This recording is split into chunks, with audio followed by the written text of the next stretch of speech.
दोस्तों, कंगना रनौत के साथ जो चंडीगढ़ एयरपोर्ट पे हुआ वो बहुत ही गलत है, बिल्कुल भी सही नहीं है। एक सांसद को इस तरीके से एयरपोर्ट में पब्लिक के बीच में थप्पड़ मारना, वो चाहती तो क्या कर सकती थी, उसके सिक्योरिटी मुंह तोड़ जवाब दे सकती थी, लेकिन उन्होंने ऐसा नहीं किया। उन्होंने अपना संयम बनाए रखा। तो इस चीज़ के लिए तो भाई मैं कंगना रनौत की तारीफ़ करूँगा। बिल्कुल दीदी, मैं दीदी का शुभचिंतक। पिछला वीडियो जो मैंने बनाया था वो मैंने दीदी के सपोर्ट में ही बनाया था, लेकिन बहुत सारे लोगों को शायद वो वीडियो समझ में नहीं आया, क्योंकि सरकाज़म समझना हर किसी के बस की बात नहीं है। इसलिए मैं इस बार ही बिना सरकाज़म यूज़ किए डायरेक्टली बात कर रहा हूँ आप लोगों से कि मैंने उस वीडियो में सपोर्ट किया था। कंगना दीदी ने भी मुझे बहुत सपोर्ट किया था। जब मैं मुंबई पुलिस मुझे लेके गए थे पूछताछ करने के लिए, उस टाइम पे कंगना दीदी ने मुझे बहुत सपोर्ट किया था, ट्वीट किया था और मेरे जस्टिस की डिमांड भी करी थी। मैं भी दीदी को सपोर्ट करना चाहता हूँ। दीदी, मुझे कोई एक पैसा नहीं चाहिए आपसे। मैं फुल टाइम 24 घंटे के लिए आपकी सिक्योरिटी में तैनात रहना चाहता हूँ, आपका सिक्योरिटी हेड बनना चाहता हूँ। और मजाल है कोई भी इंसान आपके ऊपर एक बाजरे का दाना भी फेंक सके, भगवान कसम, देवभक्ति में और देवभक्ति में छोड़ूंगा नहीं उसे। फुल टाइम आपकी सिक्योरिटी की जिम्मेदारी साहिल चौधरी उठा सकता है, मैं उठाऊंगा आपकी सिक्योरिटी की जिम्मेदारी। ये विशाल ददलानी ये आया ना बीच में चल के, क्या नाम है उस लड़की का, कमलजीत कौर है जो भी है, कि मैं उसे 1 लाख रुपए सैलरी ऑफर कर रहा है, महीने की 1 लाख रुपए सैलरी ऑफर करता हूँ मैं फ्री में। मुझे 1 लाख, मुझे 10,000 भी नहीं चाहिए दीदी से। मैं फुल टाइम 24 घंटे के लिए फुल टाइम करने को तैयार हूँ। अपनी सिक्योरिटी के लिए उसको लाख रुपए देगा? अबे रैपट मारूंगा गंजे, दहबक्की में मार मार कौनी साले का खोपड़ा तोड़ दूंगा। यहाँ मजे लेने के लिए आ गया ये बॉलीवुड, उसका कोई लेना देना नहीं। हरामजादे का कोई सर पैर नहीं, कोई लेना देना नहीं। फटे बांस के कोई सर पैर नहीं साले का। चोर आ रहा है बीच में कूद रहा है, मैं 1 लाख रुपए दूंगा उस लड़की को सैलरी, मेरे लिए जॉब ऑफर है। 1 लाख रुपए क्या है आज की डेट में? 1 लाख रुपए मेरे यहाँ के ट्रेनर कमा लेते हैं 1 लाख रुपए। कूड़ा साला पिटेगा और सुताई कर दूंगा यहाँ पे मैं। एक सांसद के ऊपर इस तरीके से हमला किया, उन्होंने बोला कि 100 रुपए लेके बैठे हैं। अरे भाई, खालिस्तानी खुद सामने से आके बोल रहे हैं, उनको सपोर्ट कर रहे हैं। कितने सारे लोग आके बोल चुके हैं कि वो सारे जो बैठे हैं भले ही वो खालिस्तानी नहीं है, लेकिन खालिस्तान को सपोर्ट तो कर रहे हैं। किसके पास, किस किसान के पास इतना पैसा है अपनी मेहनत मजदूरी छोड़ के रोड पे आके बैठ जाएगा? उसके पास है इतने पैसे, खाने के पैसे? किसान भाई जो रियल किसान है वो अपने खेतीबाड़ी कर रहे हैं, वो अपनी जमीन को छोड़ के आएंगे क्या सड़क पे बैठने के लिए? लेकिन यहां की जनता पता है कैसे है? अब पब्लिक कैसी है, क्योंकि मैं कुछ बोल रहा हूं, मेरा ओपिनियन है, तो लोग बोलेंगे किसानों को गाली देता है, किसानों के खिलाफ ऐसा बोलता है, अरे वो खालिस्तानी है सारे के सारे। अगर मैं बोलूंगा कि खालिस्तानी में अगर वो किसान बैठे तो बोलेंगे तुझे कुछ नहीं पता, वो खालिस्तानी बैठे हैं, वो किसान नहीं है, वो ये नहीं है, वो नहीं। मतलब हर तरह के लोग हैं यार। आधे लोग होंगे जो सपोर्ट कर रहे होंगे उस लड़की को, बहुत बढ़िया हुआ, कंगना में रहपट मार दिया, बहुत बढ़िया हुआ। कुछ लोग होंगे जो सपोर्ट भी कर रहे होंगे कि नहीं बहुत गलत हुआ। भाई मेरे लिए कंगना दीदी ने सपोर्ट किया था, मैं तो वो वाला करण हूं भाई कि अपनी मौत भी सामने दिख रही हो ना तो भी अपने दोस्त दुर्योधन का साथ नहीं छोड़ूंगा, चाहे भले ही दुर्योधन कितना ही बुरा हो। दोस्ती कर ली तो कर ली। ऐसे टाइम पे जब पूरी दुनिया मेरे खिलाफ खड़ी थी, कोई मेरा सपोर्ट नहीं करने के लिए आया था ना, उस टाइम कंगना दीदी खड़ी थी मेरा सपोर्ट करने के लिए। पूरे बॉलीवुड से कोई नहीं आया था। चाहे कुछ भी हो, मैं अपनी दीदी का सपोर्ट करूंगा। सरकाज़म किसी को घंटा समझ में आता है नहीं है। एक बंदा तो पूरा का पूरा निबंध लिख के बैठ गया, इतना बड़ा ऐसे तो वो पुणे केस में जो लड़का है ना उसने भी नहीं लिखा था इतना बड़ा ऐसे। एक ने तो पूरा कमेंट में इतना बड़ा ये 1.5 पेज का ऐसे लिख के भेज रखा। अबे बीमारी, तुझे सरकाज़म समझ में आ नहीं रहा और हमको बोल रहा है। अबे अपनी अकल लगा मेरे भाई, अपनी बुद्धि को तीव्र कर थोड़ी सी। अब तो मैं सीधे स्पष्ट शब्दों में बोल रहा हूं कि मैं दीदी का सपोर्ट करता हूं। उस लड़की ने गलत किया। नौकरी सीआईएसएफ की नौकरी का कद्दू नौकरी थी, कौन सी बढ़िया नौकरी थी, प्राइवेट जॉब थी, वैसे भी सेमी प्राइवेट कह लो चाहे तो। इनका ठेका होता है सीआईएसएफ का। और चंडीगढ़ एयरपोर्ट कौन सा साला सरकारी है? आजकल सारे एयरपोर्ट तो अडानी को दिए जा रहे हैं उठा उठा के। कौन सी उसकी बहुत तगड़ी नौकरी चली गई? हाँ हो सकता है, सही बोला कंगना ने, 100 रुपए लेके बैठी हुई थी वहां पे, कितनी दुनिया भर की। अच्छों के साथ बुरे भी होते हैं भाई, बुरों के साथ अच्छे भी होते हैं। यही बात ध्रुव राठी बोल देता है ना जब, कि वो फार्मर्स के लिए, जो फार्मर्स रियल फार्मर्स बैठे हैं वहां पे, ध्रुव राठी ने बोल दिया सच्चे फार्मर किसान ये किसान वो। उसको कोई बंदा बोलने ना जा रहा कि तू खालिस्तानी है, तू ये है, तू फलाना ढिमकाना है। मैं अगर किसानों को सपोर्ट कर दूं तो भी लोग उल्टा, मैंने किसानों को सपोर्ट किया था, मैं मना नहीं कर रहा, मैंने किया था।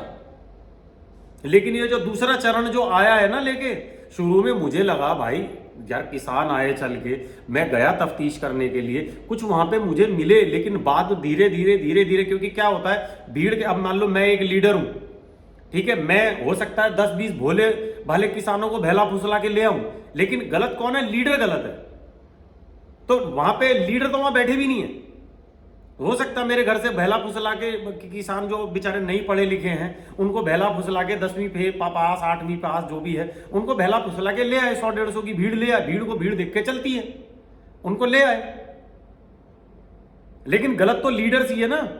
अभी सामने से जब बाद में धीरे धीरे करके निकल के आएगा तभी तो पता चलेगा ना। ऐसे तो शुरू में दुनिया ने बोल दिया था सुशांत सिंह राजपूत का भी उसने सुसाइड किया है। अरे जब पूरी डिटेल में मैं गया, पूरी जब मैंने रिसर्च करी तभी तो मुझे पता चला ना, तभी तो मैंने लोगों को बताया ना। मर्डर आज पूरी दुनिया जानती है वो मर्डर है, जैसे कि आज पूरी दुनिया जानती है भाई उनको खालिस्तान सपोर्ट कर रहा है, उनको पैसे भेज रहा, फंडिंग मिल रही है। अब भोले भाले किसान है, उनको खाना पीना पैसे सब कुछ मिल रहे, वो आ गए हैं तो वो किसान ही, वो खालिस्तानी नहीं है, लीडर खालिस्तानी है।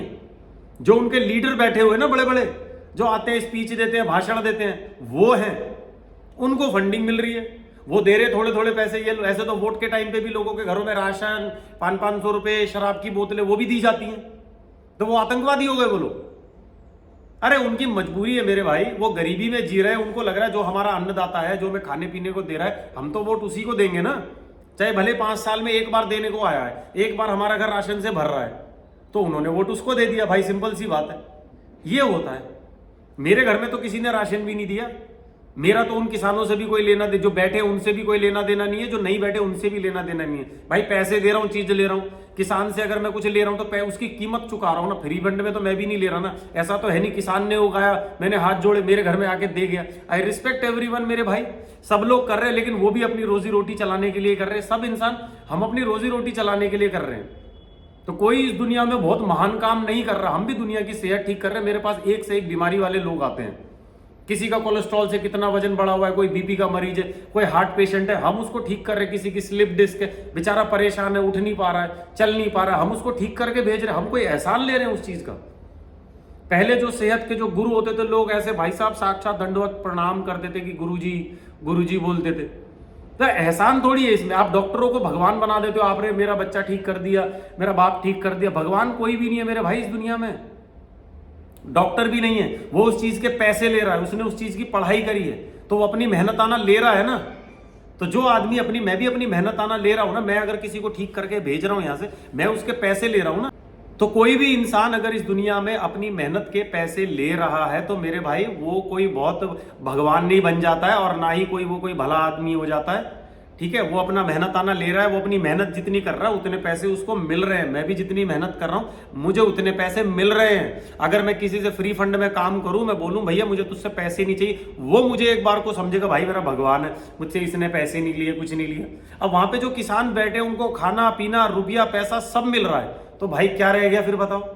तो कंगना रनौत ने अगर जब ये बोला था कि 100-100 रुपए लेके बैठे, तो तेरे में इतनी वो कहां से आ गई कि तू उसमें रैप्टा मार दे, थप्पड़ मार दे, तू भी बोल दे, तू भी 2 ट्वीट डाल दे। तेरे को किसने मना किया? ट्वीट का जवाब ट्वीट से देगा ना इंसान, हाथापाई पे उतर जाएगा।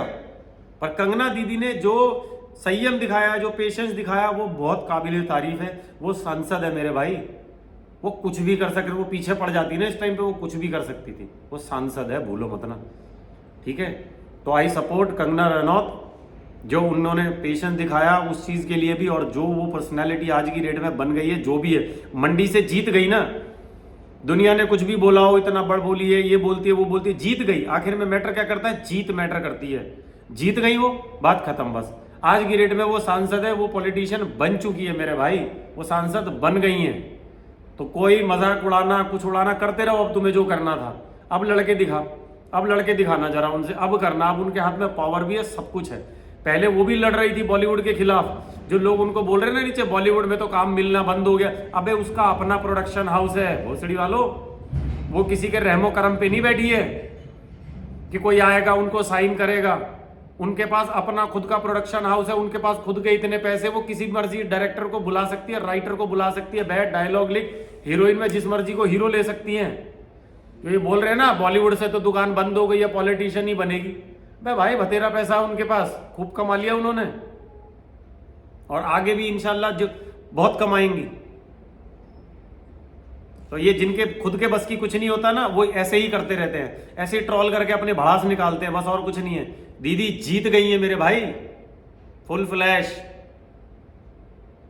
मुबारक हो दीदी, बहुत बहुत मुबारक हो आपको, आप जीत गए। मुझे तो बहुत अच्छा लग रहा है, पूरी दुनिया को कैसा ही लगता रहा, मुझे बहुत अच्छा लग रहा है। और अब आप जिस तरीके से बॉलीवुड की और बाकी इन लोगों की जैसे बजाने वाले हो ना, बहुत खतरनाक बजाते हो आप।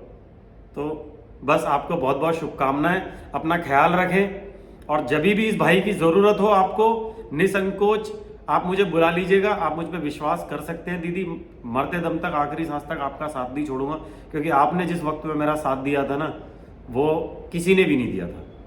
Thank you so much. जय श्री राम, हर हर महादेव, जय भद्रकाली।